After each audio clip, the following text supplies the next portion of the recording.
جیسے باقی سب لڑکیوں کے کچھ خواب ہوتے ہیں، بالکل اسی طرح میرے بھی کچھ خواب تھے. لائک نارملی ہر بندہ چاہتا ہے کہ ان کے جتنے بھی ڈریمز وہ اچیو ہو جائے. میں بھی اسی طرح چاہتی تھی، لیکن میرے لیے یہ پاسبل نہیں تھا، کیونکہ میں جس فیملی سے بلونگ کرتی تھی وہ اتنی فائنینشلی اسٹرانگ تھی نہیں کہ مجھے آگے جو ہائر ایجوکیشن ہے، ہائر اسٹڈیز ہے میری، وہ مجھ پہ کنٹینیو رکھ پاتے. یہی خواہش تھی کہ میرے بچیاں ہیں نا، بچے تو اپنی جگہ پڑھ رہے ہیں، لیکن بچیوں کی تعلیم میں یہ کوشش تھی کہ میں مکمل کروا لوں جیسے بھی ہو سکے مجھ سے. تعلیم کے دوران کچھ ایسے بھی مسائل آتے رہے گی.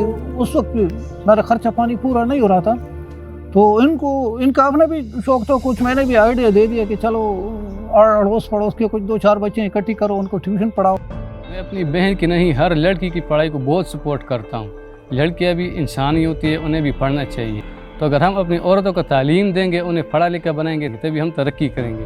احساس اسکالرشپ جو کہ فار انڈر گریجویٹ اسٹوڈنٹس ہے، میں ان کی سلیکٹڈ اسٹوڈنٹ ہوں، اور میں اسی کے بدولت آج اپنی اسٹڈیز پشاور نمل یونیورسٹی سے مکمل کری. آپ بھی احساس انڈر گریجویٹ اسکالرشپ سے فائدہ اٹھائیں اور ملک کی ترقی میں اپنا کردار ادا کرنے کے لیے آگے بڑھیں.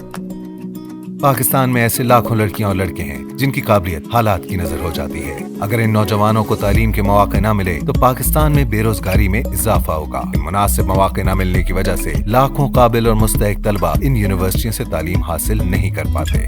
جن کے گھر میں وسائل نہیں ہیں اعلیٰ تعلیم لینے کے لیے، تو ان کے لیے اسکالرشپ، اور یہ بہت بڑا اسکالرشپ کا پروگرام ہے. ملک بھر کی 125 پبلک سیکٹر یونیورسٹیوں میں ہر سال 50,000 مستحق طلبہ کو 4 سالہ انڈر گریجویٹ پروگرام میں اسکالرشپ دی جائیں گی.